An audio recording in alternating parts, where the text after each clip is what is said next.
Welcome to the May edition of the Archery Show. It's the spring of 2021 and major competition is back. Last month, we saw Indian married couple Deepika Kumari and Atanu Das win gold medals at the Hyundai Archery World Cup season opener in Guatemala City. Braden Galantine and Nora Valdez were the top compound archers. There was more big news for the international circuit recently relating to Yankton in the USA. The venue will now host the Hyundai Archery World Championships and Hyundai Archery World Cup final back to back to alleviate travel pressures on the teams. Coming up in this programme, Casey Calfold teaches us how to train for windy conditions. Rio Wild describes the evolution of 15 years of the Hyundai Archery World Cup. And we're looking at Paralympic qualification. But first, just how challenging is it to organise major events in the current climate? In general, the organising of the season was pretty challenging because we faced many issues, many risks of postponement, still some countries that couldn't welcome any event like China. So we had to reschedule some events. Fitting all together was very complicated. This season, the key factor to organize events in general is flexibility. That's the key word because we know that up until the last minute, everything can change. So the final venue thing in Guatemala was a bit of a surprise because the Friday before the competition started, we had a press conference from Guatemalan president announcing more restrictions, and the following morning at 6 in the morning received a call from the organizing committee telling me that organizing the finals were not possible anymore outside of the main venue. So we had to build a new plan to host the finals inside the qualification area. So that was a bit of a challenge, especially in less than a week to plan everything and change everything. The situation was not ideal with that rescheduling of the final. We used the plan and the idea that we're going to be using in Lausanne to redesign those finals, meaning cutting it in half, putting a wall to protect and define the finals venue. And the LOC and the providers were very active in order to make that happen. The outcome of the event in general and that final venue in particular was very good. In the event in general, it took a bit of time to adapt and make sure that everything was working, especially with those constant change at the beginning of the event. And the outcome of the final venue, I think that everyone could see it on what we broadcasted, and it was a really good result, and we're very happy that at the end we used that setup to make the finals. In so many ways, it was a success.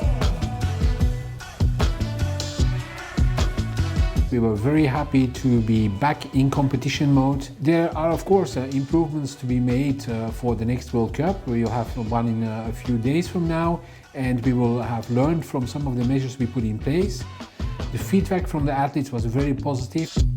It feels great to be back at a World Cup. It's been way too long since we were out last. I'm super happy to be back. There's a lot of new faces, so I'm excited to see, and I'm excited to see that this turned out into a good field. I'm so happy and I'm so missed for this feeling.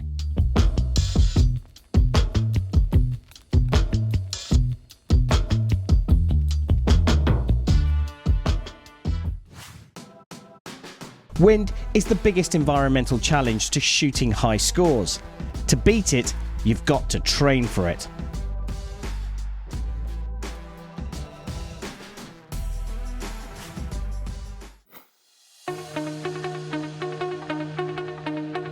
It's important to know how to shoot in the wind because it's the biggest factor of weather in archery. Wind can carry your arrows a lot and it can affect how your sight is moving on the target. But I think knowing how to shoot in the wind is really, really important, especially for World Cups. So before I start the shot, I assess the wind just to see how fast it's going and what direction it's going in. If it's gusty, I'll try and shoot when it's not blowing super hard, and if it's a constant wind, then I'm usually a little more confident in the spot I pick to aim.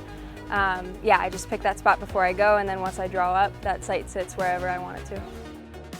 Aiming on is when you aim in the center, usually when there's no wind or very little wind to where it wouldn't really affect it. Aiming off is aiming off center, so that wind carries your arrows back to the middle. If the wind is constant, I'll move my sight because It doesn't really change between arrow to arrow. If it's changing a lot and if it's gusty, I'll aim off. That way I get a more accurate spot each time the wind changes. The best way to practice shooting in the wind is shooting in the wind. But if that is not possible, then I recommend the water bottle drill. And the water bottle drill is taking a half full water bottle, tying a string to the cap and tying that other end of the string to the base of your stabilizers, and that way when you draw up, the water bottle will swing back and forth and mimic the movement of wind on your sight, and you can learn how to steady it down. I do this drill when I know I'll be competing somewhere where it's windy. Like for example, Arizona was a week and a half ago and it was very windy, so before that tournament I practiced the water bottle drill, and if I'm not sure like what tournaments are next, I'll just do it because I think it's a good routine drill to practice. If somebody doesn't necessarily have an outdoor range to practice at and doesn't get that wind practice often, they can use this drill indoors, and that way it's similar to practicing outdoors.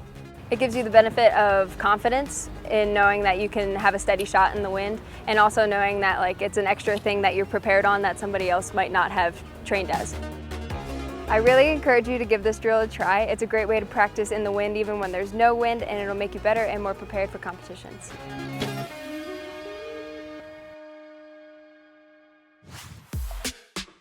The Hyundai Archery World Cup celebrates its 15th season in 2021, and Rio Wild has been around since the very start.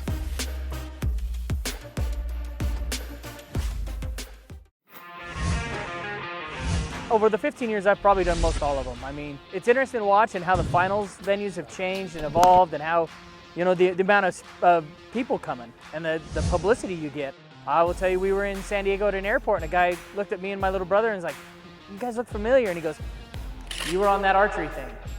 It's been a real different journey to see, and people start recognizing you and understanding, and gone from where it was. I mean, I remember Croatia was the very first one, and we literally shot our qualification and right there turned and did our finals right there, and it was a little bit different, and just it's become so much bigger, and it's just a really neat thing to see archery grow in that way. To be on the U.S. archery team is an accomplishment in itself. I mean, we're talking world champions, we're talking World Cup final winners, world record holders. I mean, lots of things. I don't ever see myself as, like, I would say maybe the old dog. To me, I still feel like I'm as new to it as anybody else. You see a lot of, I mean, here we are in Guatemala. I've never been here before. It's a new thing, it's new surroundings, it's gonna be different. And so to me, I never wanted to be the one that tries to tell anybody how to do it. I'm always learning. To me, that's a big part of it. So to be the same person, it would never work. I mean, I've had to change things because equipment has changed and evolved and gone different ways. So it's a whole different ball of wax. I'm gonna keep going as long as I can. I feel like I still can compete. I want to win more. I love competing. That's probably my biggest thing, and archery's fun. I love it. I've done it since I was 19 years old. I won the Open Division at Vegas then, and I haven't even missed a Vegas since then. So it's just kind of things like that have driven me to where I'm at. Mine's been learning how to balance life. Like, I mean, I have a wife and 2 kids, trying to do archery, and I mean, we're gone a lot. It's hard. It's learning how to make sure that my girls know that I care and I love them, and that when I'm home versus just going and shooting my bow all day and doing that, everything else. And so it's been that's been kind of my evolution, I would say, more than anything, is learning how to balance life and archery.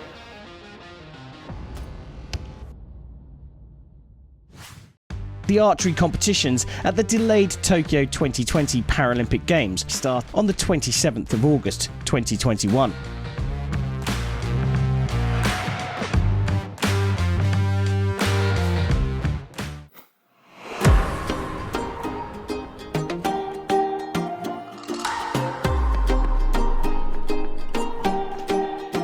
Archery is fantastic to watch at the Paralympic Games. Not only is there some incredible talent, but there are also some fantastic stories of human resilience and beating the odds. What could be more needed in the world after such a tough period that we've all had? Places at the Paralympic Games are awarded in a similar quota system to the Olympics, with archers winning them at competition. More than 100 spots have been secured by 26 countries.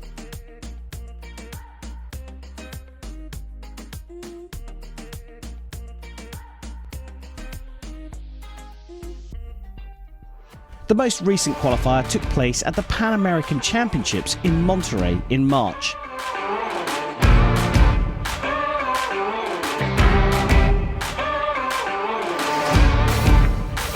Para mí sigue siendo irreal Tokio, todavía no creo esta noticia de que clasifiqué. En esos momentos es indescriptible la manera en que se siente uno. Following the cancellation of the European Para-Archery Championships, there's just one last chance for athletes to win quota places. The world's best archers will now descend on Novi Mesto in the Czech Republic at the start of July to battle for the final tickets to Tokyo. We're excited. See you there.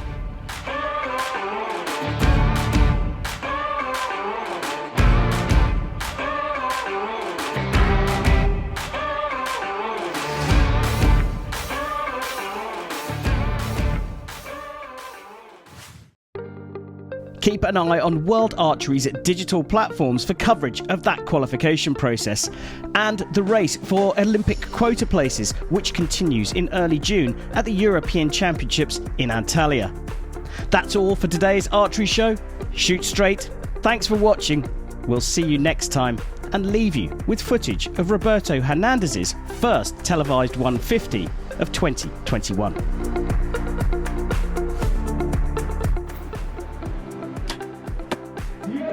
Oh, what a start!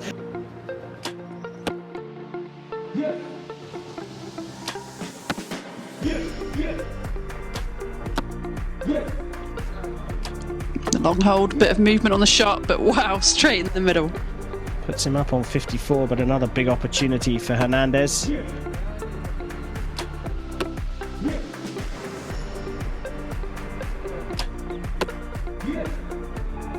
To put some pressure on his opponent, Roberto Hernandez.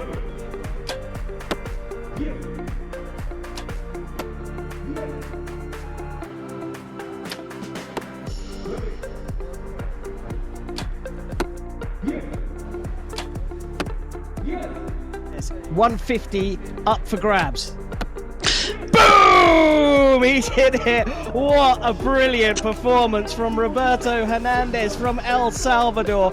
15 tens in a row.